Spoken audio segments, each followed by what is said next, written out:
Nestled in the eastern Sierra foothills among the dusty sagebrush lies America's largest and best preserved Old West ghost town.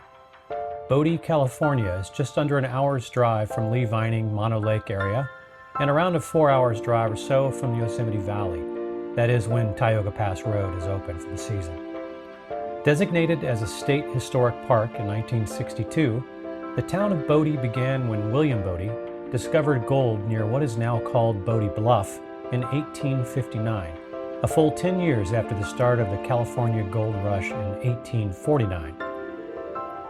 William Bodie died in a blizzard not long after while on a resupply trip to Monoville, near present-day Mono City, California. He never got to see the rise of his boomtown namesake. Initially populated by just a handful of intrepid miners seeking their fortunes, a stamp mill was built in 1861 to crush the ore being mined, and Bodie began to grow rapidly, with the population ballooning a few years later to around 10,000 people, making it, however briefly, the third largest city in California at the time. But by 1880, with many miners being lured away to other newly discovered gold strikes in nearby states, Bodie had begun a long, slow decline. At its peak, there were reportedly 65 saloons in town, along with gambling halls, brothels, hotels, a Wells Fargo bank, and all the other merchants you might expect of a town with several thousand inhabitants. There is not a lot out here, other than sagebrush, sand, and this.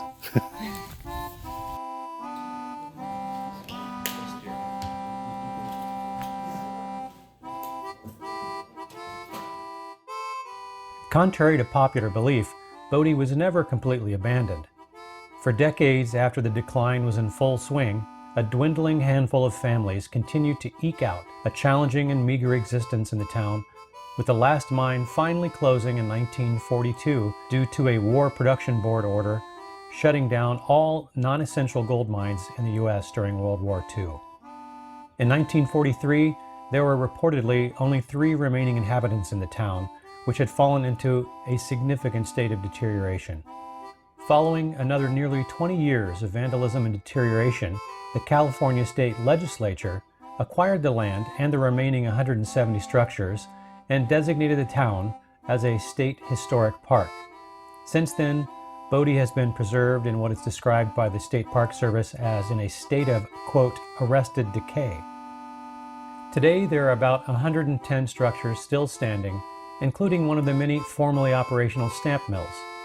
There is a small museum on site in one of the restored buildings that has preserved many artifacts recovered from the town and offers an intimate glimpse into the daily lives of the people of Bodie during its heyday. In the museum, you can also purchase tickets for one of the several daily tours given of the Standard Company stamp mill. The museum and the stamp mill are 2 of only maybe 3 buildings that you can actually enter, so I highly recommend taking the stamp mill tour while you're there.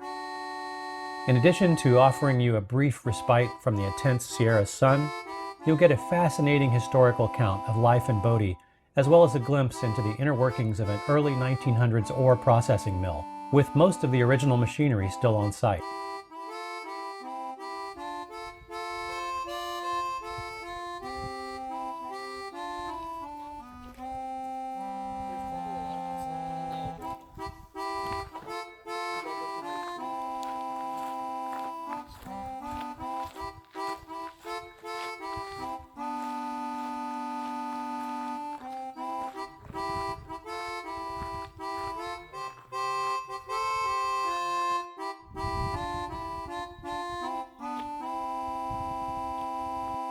Alright, so gold is found on the west of the Sierras. 10 years later, in 1859, W.S. Bodie headed west because he wanted to find gold as well. So he left his hometown in Poughkeepsie, New York. He took a boat around the Americas. He left behind a wife and 6 children when he did that, and he ended up somewhere on the other side of this bluff here. Now he started panning for gold in a creek that's over there, and he found gold in that creek. So he decided to follow the creek up to its source, and there he found quartz. And where you find quartz, you're going to find gold and silver. So him and a group of men decided to stake their claim there. Their house most likely would have been located in front of you. This big piece of metal right here is the stamp.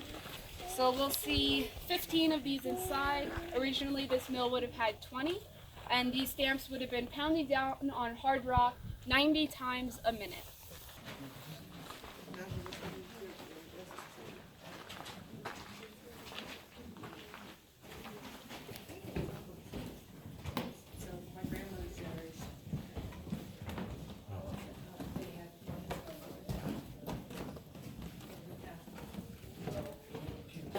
So originally these mills would have been steam powered. Does anybody know what you need for steam power? You need wood, I heard wood. You also need water. But on a kind of hot day like today, you guys might notice there's not a lot of shade in Bodie, and that's because there's not a lot of trees in Bodie. They can't grow because the soil is too alkaline for them.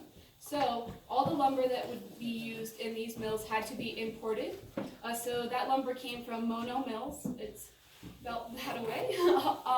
And there was actually a railroad at the top of the bluff that's behind us right now. That railroad only carried lumber from Mono Mills to Bodie.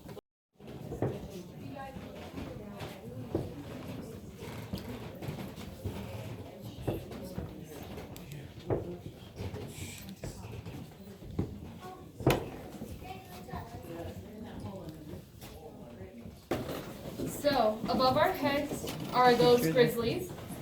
So the rock coming out of the mines is about this big, and it needs to get hammered down into something about this big. Now once it's about this big, it can pass through the grizzlies, and it will fall down from up above, and it will fall to the mortar boxes, and then beneath those stamps right there. So rock and water will be falling down these tables right here, and these tables would be lined with copper plates all the way up.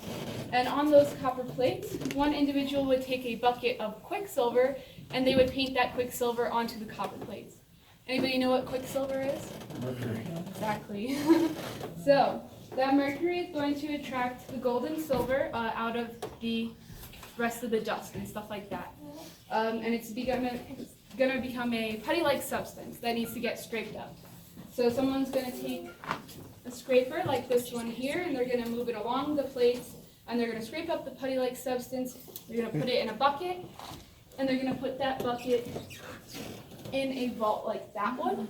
And then it's going to get rolled out of the mill, and then it's going to get taken to some of the buildings that are outside. And we'll talk about what happens to it once we get outside. A good example of what it might look like. So just pass that around, you can kind of.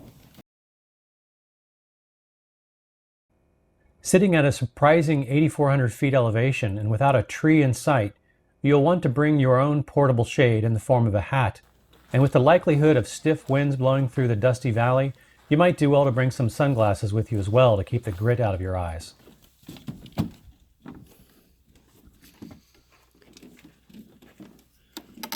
I find it interesting, there's this just random room on here. There's no other door on the inside. Yeah, so is this a different house? I don't know. There's boots here. These boots are made for ghost towns.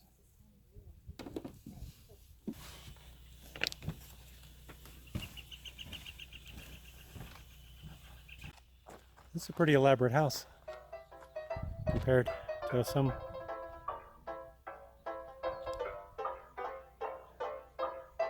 It's got a brick chimney.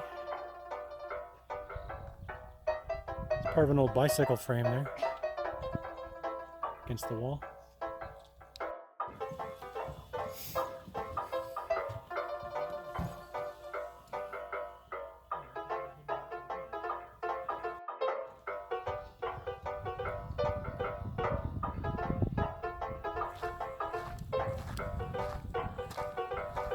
Wow.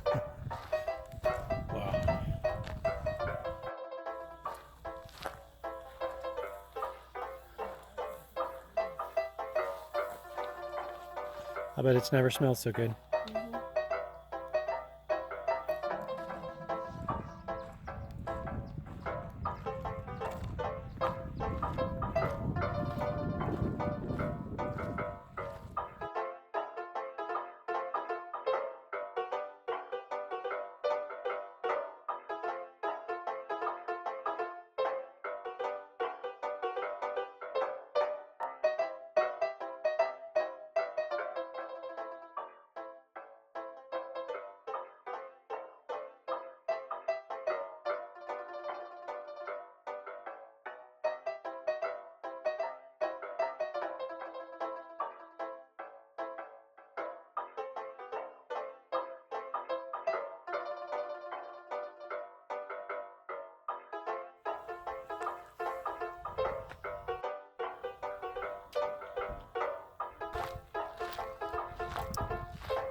That thing is massive.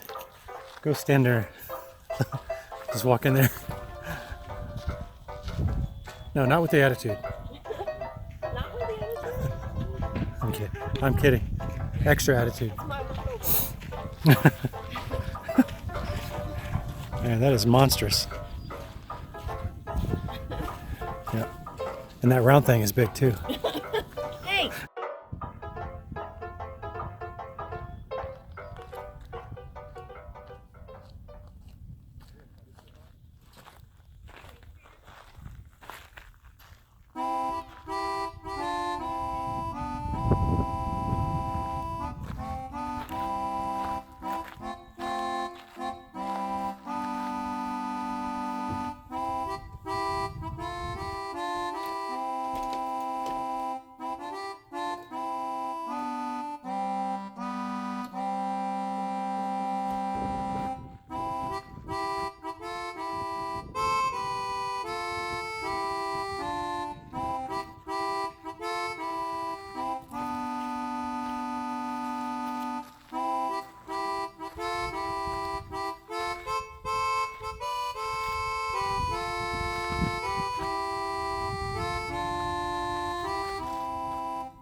There is ample parking and relatively new restroom facilities adjacent to the parking lot.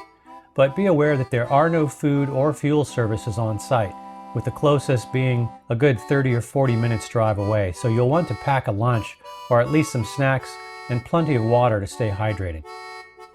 To really explore the majority of the town, plan on allocating between 3 and 6 hours for your visit, in addition to the drive time necessary to get there, which includes a final 3 miles of dirt road leading into the site, where you'll pay a modest entrance fee. Arrive before noon to help ensure that you can get a ticket for one of the stamp mill tours, and keep in mind that the park closes fairly early, closing at 6 p.m. during the summer and even earlier at 4 p.m. during the winter months. But also keep in mind that the park is often inaccessible during the winter due to road closures. That said, if you're ever in the vicinity of Yosemite National Park and you can allocate a day for a dramatic change of scenery, I highly encourage you to consider this fascinating side trip to the Bodie ghost town. It's well worth the drive and offers a unique experience for the entire family. We left Bodie to make our way back to San Francisco for our flight home the next morning.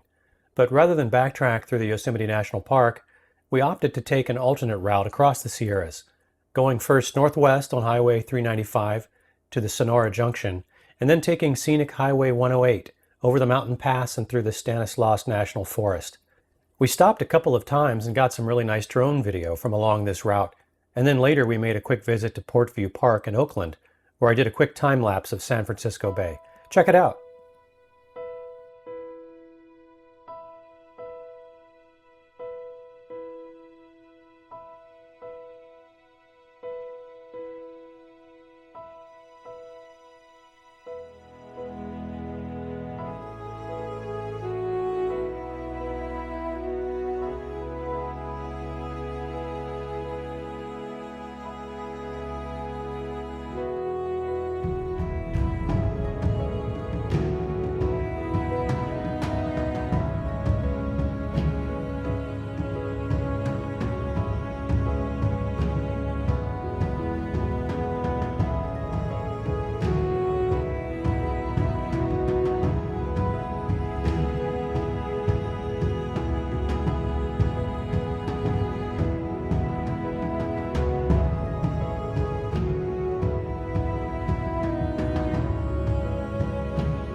This is Port View Park,